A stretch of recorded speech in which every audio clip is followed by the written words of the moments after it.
खुलुमबाय आं सिबिरानि ब्रह्म गोजोन फुंबिलिनि बयनिसिमबो गाहाम हामलायनायखौ जासिहरनाय थाबाय नोंथांमोननि थाखाय आं गोदान खौरां लानानै फैबावबाय अन्नानै भिडिअखौ जोबजासिम नायलांदो रायजोआव मोसानि उदखार भेरगावनि सा नावबान्दायाव मोसानि उदखार मोसानि गाग्लोबनायजों साथाम सुबुङा गोब्राबै जोखोम जानो गोनां जादों जोखोम जानाय साथाम सुबुंनि मुङा दीपक मगर दुर्गा मगर आरो बेन्दा मुन्डा फोरमायथिनाय बादिब्ला सा नावबान्दायाव थानाय गावारि साहा बागानाव खामानि मावनो थाखाय बिथांमोनहा थांदोंमोन बेयावनो हाग्रानिफ्राय फैनाय मोसाया जेरै मेरै बिथांमोननि सायाव गाग्लोबदों खायफानि आखाइ आथिं आरो खायफानि गोदोना फाफ्लि बायदियाव गाग्लोबदों मोसाया जायजों गोब्राबै जोखोम जानो गोनां जादों दीपक मगर दुर्गा मगर आरो बेन्दा मुन्डा बिथांमोनहा उनाव बिथांमोनखौ फाहामथायनि थाखाय ओनसोलनि देहा फाहामसालियाव थिसननाय जादोंमोन आरो जायफोर गोब्राबै जोखोम जादों बिथांमोनखौ गुवाहाटीनि देहा फाहामसालियाव थिसननो गोनां जादों सिखाव दाखायत जानायनि खौरांखौ जों गोबां खोनादों नाथाय बे खेबाव लुथिनायखौ लानानै गोदान खौरां बे खेबाव गुबुन सिखाव दाखायथिया न'नि धोन सम्पतिखौ लुथियाखै बे खेबाव गावनि असे फिसाजोआनो बिजामादैजों लोगो नांनानै बिमा बिफानि धोन सम्पतिखौ लुथिदों जायनि जाहोनाव बिमा बिफाया हालाय हाफाय जानो गोनां जादों जोंनि आसामनि गुवाहाटीयावनो जादों बे जाथाया मदन काटनियारनि असे फिसाजोआनो न'नि 38 लाख रांजों लोगोसे 40 तला सनाखौ खावनानै खारखुमादों धोन सम्पतिनि लुबैसुलि फिसाजोनि मुङा आनगिरा काश्यप बिमाया फोरमायथिनाय बादिब्ला फिसाजो आनगिरा काश्यपआ राजस्थाननि दुलाल कुमार दास मुंनि सुबुंजों जुलि जादोंमोन जुलि जानायनि सिगांनो फिसाजोआ गुवाहाटीयाव थाफैनो गोसो जाबाय थानायनि थाखाय बिफा जाय ONGCआव साख्रि मावोमोन बिथाङा साख्रिनिफ्राय आजिरा लानानै शिबसागराव थानाय गासैबो धोन सम्पतिखौ फाननानै गुवाहाटीयाव थाफैदोंमोन नाथाय फिसाजोआ जुलि जाखांनायनि उनाव बिमा बिफानि धोन सम्पतिखौ गासैखौबो लुथिदों बिमाया फोरमायथिबावनाय बादिब्ला बिथाङा SBIनि लकाराव 40 तला सनाजों लोगोसे 38 लाख रां दोनदोंमोन आरो लकारनि साबिखौ न'नि आलमिरायावनो दोनदोंमोन नाथाय फिसाजोआ सिखावै लकारनि साबिखौ लानानै SBIआव थानाय सनाजों लोगोसे गासै रांखौ दिहुननानै लांदों बेनि अनगायैबो गुवाहाटीनि गीतानगराव थानाय फ्लेटखौबो बन्दकआव दोननानै बेंकनिफ्राय लन लानानै खारदों आरो बेबायदि खालामनानै फिसाजो आरो बिजामादैया मबाइलखौ सुइच अफ खालामनानै लादों दा बिसोर बहा दं बेनि सोमोन्दै जेबो मिथिया नखरनिया न'नि असे फिसाजो आरो बिजामादैयानो बिमा बिफानि थाखाय जेबो धोन सम्पति गालाङालासे गासैखौबो बेबायदि लुथिनानै लांजोबनायनि थाखाय हालाय हाफाय जानो गोनां जादों बिमा आरो बिफाया जायनि थाखाय बिमा आरो बिफाया फिसाजो आरो बिजामादैनि हेंथायै पुलिस थानायाव एफआइआरबो होनो गोनां जादों बिमाया फोरमायथिबावनाय बादिब्ला उन्दैनिफ्रायनो नांनायनि बारा होबोनायनि थाखायनो दिनै बेबायदि जाथाया जानो मोन्दोंखौ ओनसोलनि आरो बाय बाहागिफोरा बुंथियो होननानैबो फोरमायथिदों बिमाया जोंनि खामानिया जाबाय जोंनि खामानिया हाग्रामा महिलारिनि गाज्रि खामानिनिफ्राय रायजो राजाखौ उदां खालामनायमोन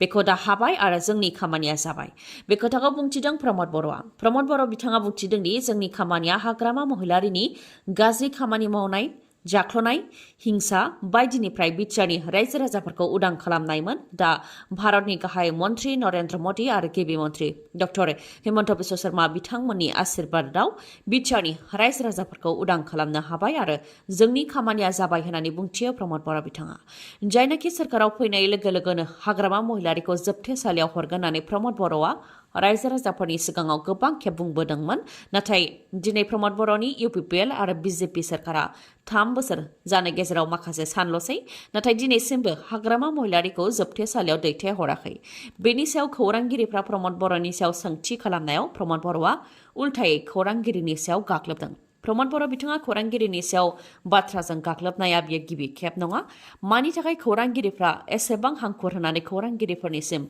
उल्थायै सोंथि खालामो प्रमद बर' बिथाङा लोगोसे बुंथियो दि हाग्रामा महिलारिखौ जोबथेसालियाव सोयोबाबो माब्ला उदां खालामगोन बे खोथाखौ लानानै खौरांगिरिफ्रा सोंथि खालामबाय थागोन होननानैबो बुंथियो आरो आयेना गावनि खामानिखौ मावगासिनो दं आरो जोंनि खामानिखौ मावदों हाग्रामा महिलारिनि गाज्रि खामानिखौ इसोरा नायगासिनो आरो आयेना नायगासिनो नाथाय सोरखौबा हमनानै जोबथेसालियाव हरनाया जोंनि खामानि नङा होननानैबो बुंथियो प्रमद बर' बिथाङा आबादारिफ्रा खाफालाव आखाइ हमनो गोनां जादों गोबां खस्थ' खालामनानै माइ मोननोसै समावसो एम्फौनि उदखार बिटिआरनि दाब दाब जायगाफ्राव माइ जाग्रा एम्फौनि उदखार बेबायदिनो बाक्सानि गबरधनानि सनफेरायावबो एम्फौनि उदखार थांनाय समफोराव एम्फौनि थाखाय आबादाव सारग्रा मुलिजोंबो बे एम्फौखौ फोथैनो हायाखै होननानै फोरमायथिदों जायनि थाखाय जिंगासिनो गोनां जादों आबादारिफ्रा।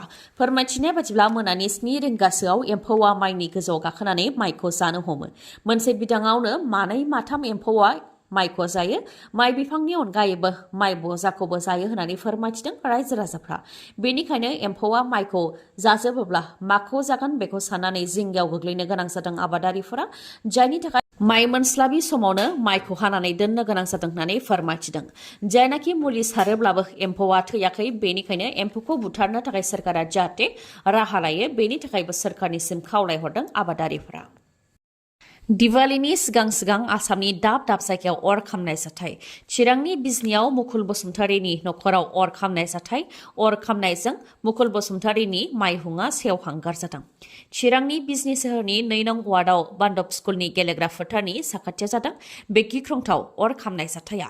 मैया मोनानि 9 रिंगासो समाव जानो मोन्दों बे जाथाया। अर खामनायनि जाहोनाव माइहुङा सेवहांगार जादों।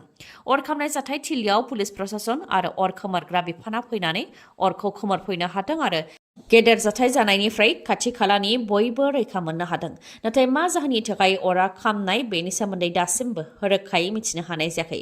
चिरां जिल्लानि अनगायैबो आसामनि दाब दाब जायगायाव मैयानि सानाव अर खामनाय जाथाय जादों। बरमपुर बरथब गामियावबो मन्टु कलितानि ओंखाम संग्रा न'आ अर खामनानै सेवहांगार जादों। उन्दुफुबाय थानाय समावनो ओंखाम संग्रा न'आव रोहो रोहो अर खामदों होननानै फोरमायथिदों।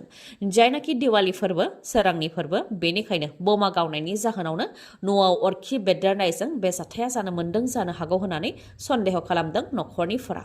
बेजों लोगोसेनो दिवाली फोरबोनि थाखाय SB बड' निउसनिफ्राय गाहाम हामलायनायखौ जासिहरनाय थाबाय।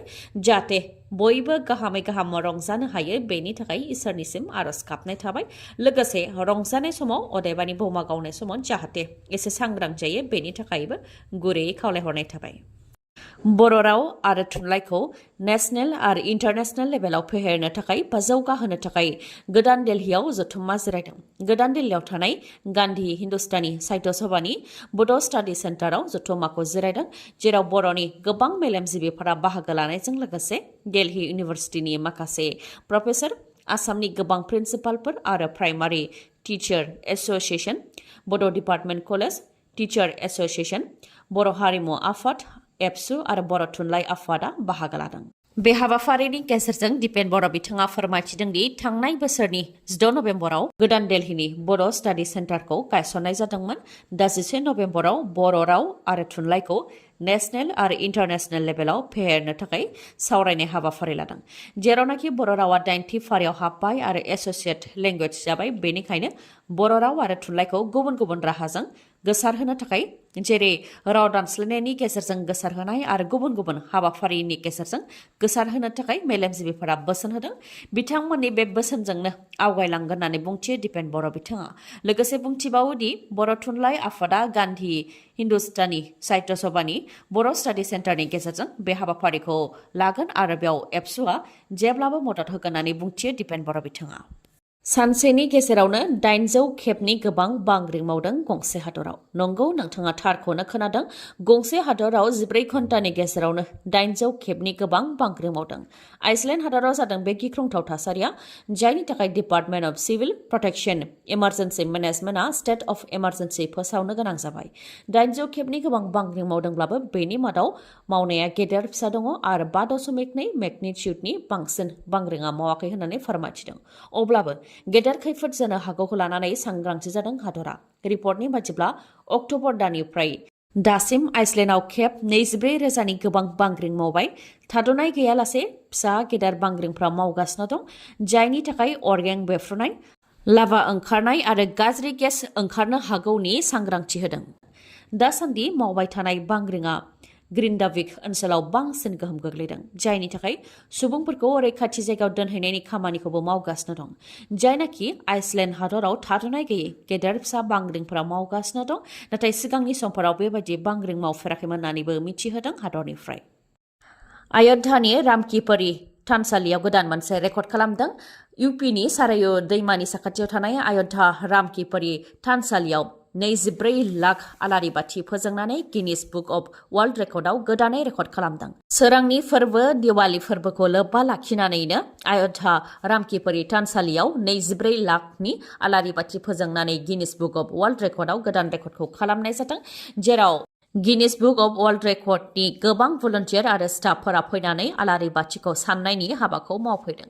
थांनाय 2017 मायथाइनिफ्राय इउपिआव जेब्लानिफ्राय योगी आदित्यनाथ बिथाङा सोरखाराव फैदों अब्लानिफ्रायनो बे थानसालियाव आलारि फोजोंनायनि हाबाफारिखौ लाबोदों। बे खेबाव 1 लाख लिटार थाव बाहायनानै 24 लाख आलारि बाथि फोजोंनानै गोदानै रेकर्ड खालामदों। उत्तर प्रदेशनि मोनजिनै बिफाननि सोरखारि मावथिफोरजों लोगोसे स्कुल कलेजनि फरायसाफोर आरो फोरोंगिरिफोर 25,000खौ लोगोआव लाफानानै आलारि फोजोंनायनि खामानि मावनायखौ नोजोर लाखिनायनि बिबान होनाय जादों, जेराव मैयानि सानाव आलारि बाथि फोजोंनायजों लोगोसे बायदि बायदि हारिमुआरि दिन्थिफुंनायबो जादों थानसालियाव। मोनसे जोबोद गोजोनथाव खौरां।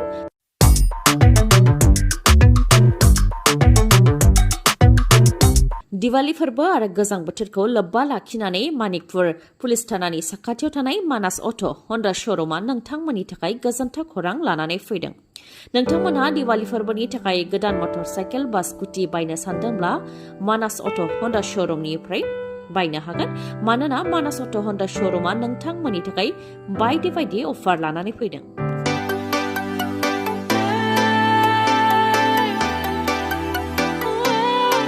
जेरै नोंथाङा गोदान मटर साइकेल बा स्कुटि बायोबा बेसेन नाङालासे गंनै हेलमेट मोननो हागोन, लोगोसे 5 लिटार पेट्रल बेसेन नाङालासे मोननो हागोन आरो जायनाखि बे अफारा गोजां बोथोरजों लोब्बा लाखिनानै होनाय अफार, बेनिखायनो नोंथाङा मटर साइकेल बा स्कुटि बायोबा मोजां क्वालिटिनि कम्बलबो मोनफानो हागोन। नोंथांमोननो मिथिहोबावनाया गोनां, जुदि नोंथाङा गावनि गोजाम मटर साइकेल बा स्कुटि सोलायनानै गोदान लानो सानदोंब्ला बेनिबो राहा दं बे श'रुमाव। जायखिजाया कम्पानिनि गोजाम मटर साइकेल बा स्कुटिखौ नोंथांमोनहा सोलायनानै गोदान मटर साइकेल बा स्कुटिखौ मोननो हागोन।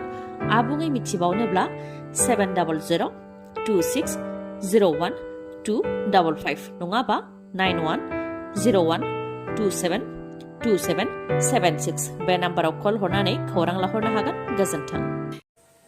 दिनैनि खौराङा एसेनोसै। गाबोन आरो गोदान खौरांजों लोगो मोनफिनबावगोन। नोंथाङा दासिमबो आंनि चेनेलखौ साबस्क्राइब खालामाखैबा अन्नानै साबस्क्राइब खालामदो, लोगोसे लाइक, कमेन्ट आरो शेयार खालामनो दाबाव। गोजोन्थों।